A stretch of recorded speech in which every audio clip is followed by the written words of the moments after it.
Hello नमस्कार, आपके साथ मैं हूं आदेश सिंह राठौर। क्राइम की कहानियां लेकर आता हूं। आज बात करेंगे टी सीरीज के मालिक गुलशन कुमार की। कैसे उनको 16 गोलियां मारकर छलनी कर दिया गया और जिस शख्स ने ये पूरा ताना बाना, ये पूरी साजिश रची, उसी को उन्होंने पहली बार मौका दिया था। कौन था वो? इस वीडियो में कहानी उसी की।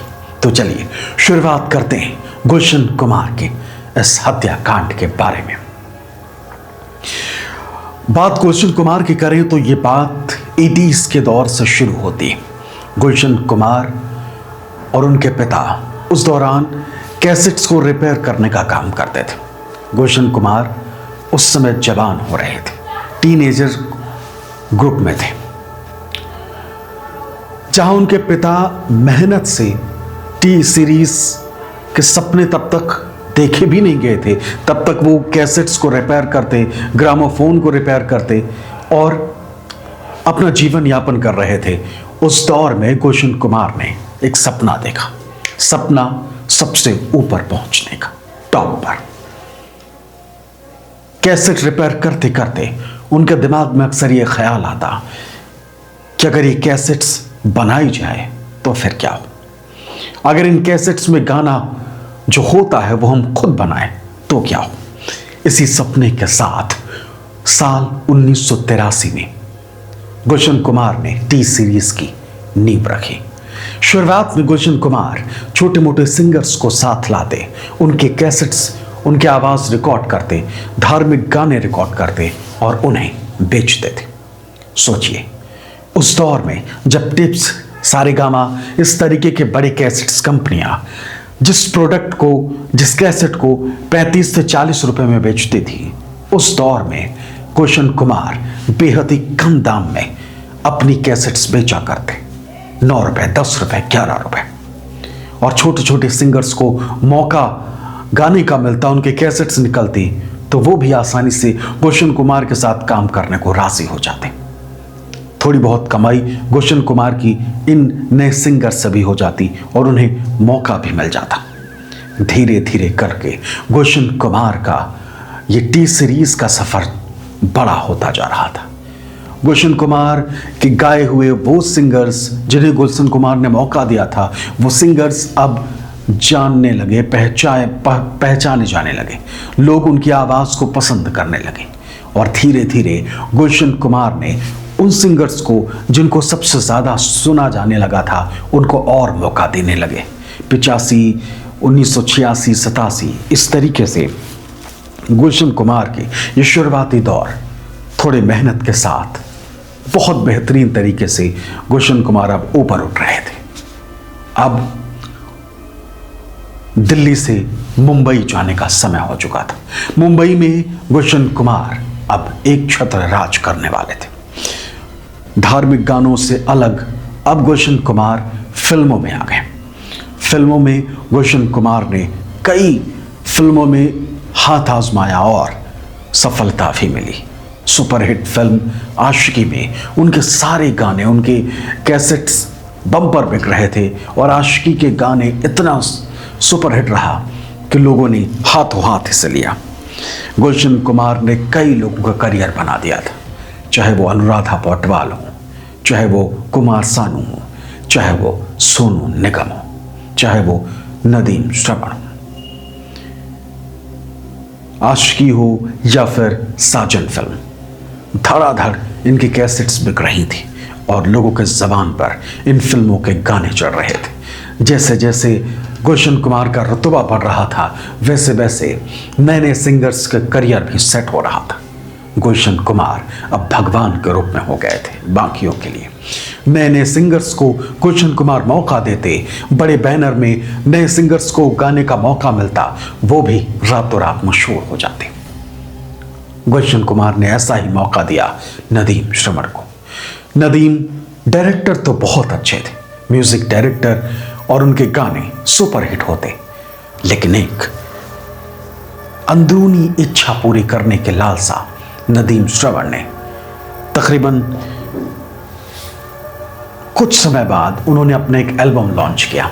एल्बम का नाम था हाय जिंदगी। नदीम म्यूजिक डायरेक्टर तो अच्छे थे, लेकिन अच्छे गायक नहीं थे और पब्लिक ने उन्हें पसंद भी नहीं किया। हाय जिंदगी एल्बम टी सीरीज ने उसे प्रमोट किया। गुलशन कुमार ने उस गाने को प्रमोट किया, हाय जिंदगी के कई गानों को, लेकिन पब्लिक ने नकार दिया। और इस दौर में गुलशन कुमार जिसे हाथ लगा देते थे वो सोना बन जाता था। लेकिन अब गुलशन कुमार का प्रमोट किया हुआ नदीम श्रवण का गाना, नदीम का गाया गाना, अब उसे लोग उससे दूर भाग रहे थे, उसे रिजेक्ट कर रहे थे। गुलशन कुमार ने नदीम के बाकी के गानों को प्रमोट करना बंद कर दिया। नदीम को लगा कि गुलशन कुमार उनके गानों को प्रमोट नहीं कर रहे, उनकी फिल्मों को भी प्रमोट नहीं कर रहे। जिस फिल्म में वो गाना गाते हैं उस फिल्म को गुलशन कुमार हाथ नहीं लगा रहे थे। धीरे धीरे नदीम के मन में ये बात बैठने लगी कि शायद गुलशन कुमार उन्हें ऊपर उठना नहीं देना चाहते। सोचिए, उस दौर में गुलशन कुमार और टी सीरीज का जो मार्केट में पकड़ थी, 65% मार्केट पर टी सीरीज की पकड़ थी और बाकियों में टिप्स और सारेगामापा और बाकी अदर्स। सोचिए, 65% मार्केट में जिस शख्स की पकड़ हो, जिस ब्रांड की पकड़ हो, वही आपके गानों को रिजेक्ट कर दे तो फिर क्या हो। नदीम अंदर ही अंदर घबराने लगे थे, लेकिन आगे जो होता है वो बेहद खौफनाक था। गुलशन कुमार की जिंदगी में अब वो समय आने वाला था जिसने पूरी जिंदगी को बदल दिया था। गुलशन कुमार को फोन आता है दाऊद इब्राहिम के दोस्त, करीबी डॉन अबू सलेम का। जी हाँ, अबू सलेम उस वक्त उस दौर का मशहूर डॉन जिसकी तूती मुंबई में बोलती थी। उसने गुलशन कुमार को फोन किया और कहा कि मुझे 1 करोड़ रुपए चाहिए। जी हाँ, 1 करोड़। गुलशन कुमार ने 1 करोड़ रुपए हंसते हंसते दे दिए। गुलशन कुमार का 1 करोड़ रुपए पाने के बाद गुलशन कुमार को यह लगने लगा कि अब सब कुछ ठीक हो जाएगा, अब अंडरवर्ल्ड से फोन नहीं आएगा। लेकिन वो यहां गलत थे। कुछ ही समय बाद अब एक बार फिर अबू सलीम का फोन गुलशन कुमार को जाता है। गुलशन कुमार के साथ उनके भाई भी उस दिन मौजूद थे। फोन आता है और गुलशन कुमार से इस बार रकम 10 गुना ज्यादा मांगी जाती है। जी हाँ, 10 करोड़। 10 करोड़ रुपए गुलशन कुमार से अबू सलीम मांगता है और उसके बाद जो वो कहता है उसे सुनकर गुलशन कुमार भी हैरान हो जाते हैं। अबू सलीम कहता है कि सबसे पहली बात तो ये कि 10 रुपए मुझे चाहिए अगर तुम अपनी सलामती चाहते हो, और दूसरा ये, नदीम के गानों को तुम प्रमोट क्यों नहीं करते, नदीम को तुम प्रमोट क्यों नहीं करते, तुम उन फिल्मों को छूते तक क्यों नहीं जिसमें नदीम काम करता है। ये बात सुनकर गुलशन कुमार जो है वो थोड़ी देर के लिए रुक जाते हैं और कहते हैं कि नदीम के साथ मैंने काम किया, नदीम को मैंने मौका भी दिया, लेकिन पब्लिक ही जब पसंद नहीं करती, पब्लिक ही उनके गाने नहीं पसंद कर रहे, तो मैं क्या कर सकता हूँ। उसकी जगह पर मैं बाकी लोगों को मौका देता हूँ जिनके गाने, जिनकी फिल्में चल रही हैं। अब मैं भी एक बिजनेसमैन हूँ, बिजनेस चलाना भी तो मेरा काम है। ये कहते हुए गुलशन कुमार ने 10 करोड़ रुपए देने से भी मना कर दिया। दिन था 5 अगस्त 1997 का, जब पहली बार अबू सलीम का फोन आया। अब अबू सलीम गुस्से में। पहली बार ऐसा था कि किसी शख्स ने मुंह पर मना किया था। अबू सलीम के भी नाक का सवाल था। 2-3 दिन बीत जाते हैं। अबू सलीम को लगता है कि शायद गुलशन कुमार का मन बदला हो, एक बार फिर से फोन किया जा सकता है। 8 अगस्त 1997, जिस दिन गोली मारी जाती है उसके 4 दिन पहले। जी हाँ, 8 अगस्त 1997 को अबू सलीम दोबारा फोन करता और कहता है कि क्या इरादा है, पैसा कब दे रहे हो। इस बार भी वही सारी बातें गुलशन कुमार साफ तौर पर मना कर देते हैं, पैसे देने से और नदीम को मौका देने से भी। अब अबू सलीम ने जो बातें कही वो गुलशन कुमार ने आखिरी बार सुनी थी। गुलशन कुमार को अबू सलीम कहता है कि अब अपनी जान के जिम्मेदार, अपनी मौत के जिम्मेदार तुम खुद होगे। और इतना कहकर वो फोन काट देता है। फिर दिन आता है 12 अगस्त। मुंबई में अगर गुलशन कुमार होते थे तो जुहू के एक मंदिर से उनका खास लगाव था। वो जब भी जुहू में होते या फिर मुंबई में होते तो वो 2 बार दिन में चक्कर जरूर मंदिर का लगाते थे, या सुबह या शाम या दोनों टाइम। उस दिन भी गुलशन कुमार का यही रूटीन रहने वाला था। तकरीबन 10 से 10:30 के बीच गुलशन कुमार दर्शन करने के लिए वहां पहुंचते हैं और दर्शन करके जैसे ही वापस लौटते हैं, सामने 3 लोग उनका रास्ता रोकते हैं। उसमें एक शख्स के लंबे बाल होते हैं। वो कहता है कि यहां तो तुमने पूजा पाठ कर ली, अब बाकी की पूजा ऊपर जाके करना। ये सेंटेंस उसका खत्म ही होता है कि बंदूक सामने आती है और एक गोली सीधे गुलशन कुमार के माथे पर मार दी जाती है। गुलशन कुमार को एक झटके में ही वो सारी बातें याद आ जाती हैं, वो फोन कॉल, वो सारी बातें, और वो धड़ाम से नीचे गिर जाते हैं। गुलशन कुमार पर अब ताबड़तोड़ शूटर्स के तरफ से गोलियां मारी जाने लगती, गोलियां अंधाधुंध चलती। गुलशन कुमार बेसुध होकर जमीन पर पड़े होते और उन्हें घेर कर गोलियां चलाई जाती। 16 गोलियां गुलशन कुमार के जिस्म में डाल दी जाती। गुलशन कुमार बेसुध जमीन पर, चारों तरफ लोग उधर गुलशन कुमार के इस हत्या की घटना को निहार रहे हैं। ड्राइवर दौड़ता हुआ भागता है कि वो बचा सके, लेकिन वो भी इस गोलीबारी में घायल हो जाता है। तब तक शूटर्स वहां से एक टैक्सी को पकड़ते हैं, ड्राइवर को बाहर फेंकते हैं। टैक्सी ड्राइवर नीचे गिर जाता है और ये शूटर्स भाग जाते हैं।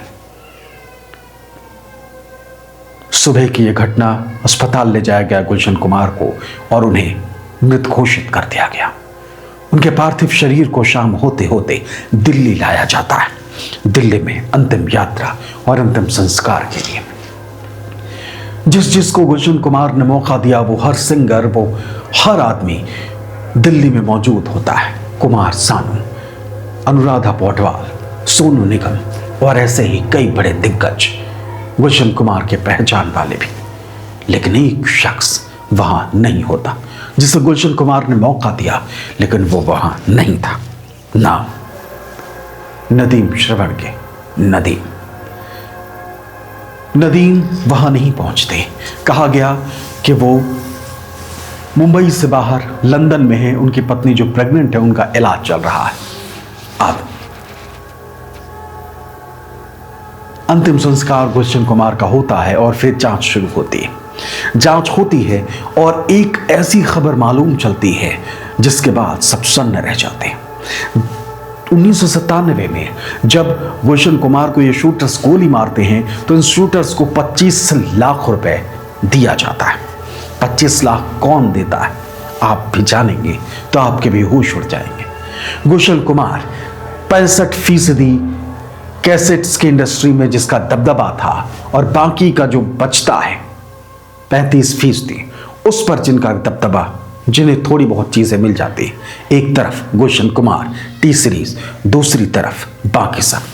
ये 25 लाख रुपए देते हैं रमेश दुर्रानी टिप्स के मालिक, यानी कि एक तरफ 65% वाला आदमी गुलशन कुमार और बाकी जो मार्केट जिनकी खराब हुई वो रमेश दुर्रानी।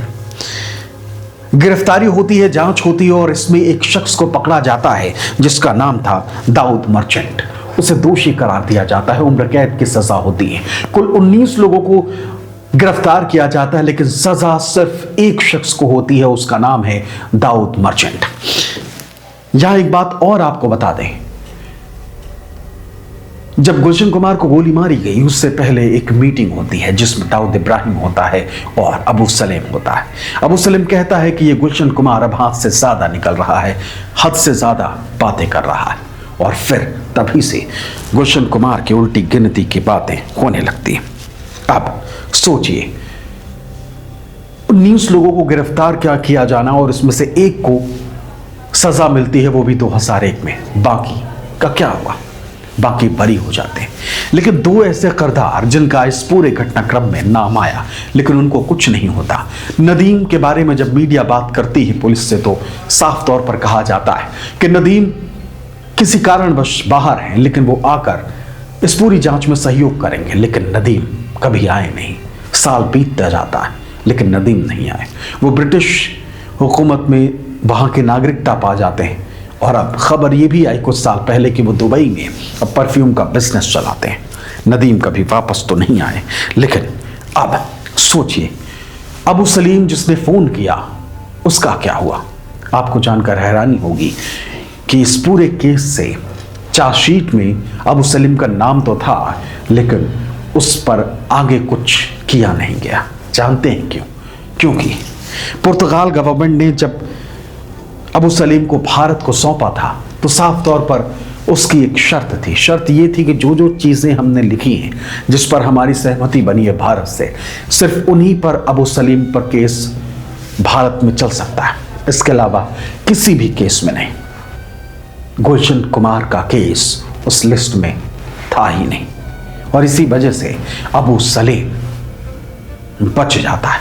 गुलशन कुमार के मामले में उस पर कोई कार्रवाई नहीं होती। तो ये थी कहानी गुलशन कुमार की। ऐसी कहानियों के लिए हमारे चैनल को सब्सक्राइब कर लीजिए और साथ ही साथ वीडियो को शेयर जरूर करें। शुक्रिया।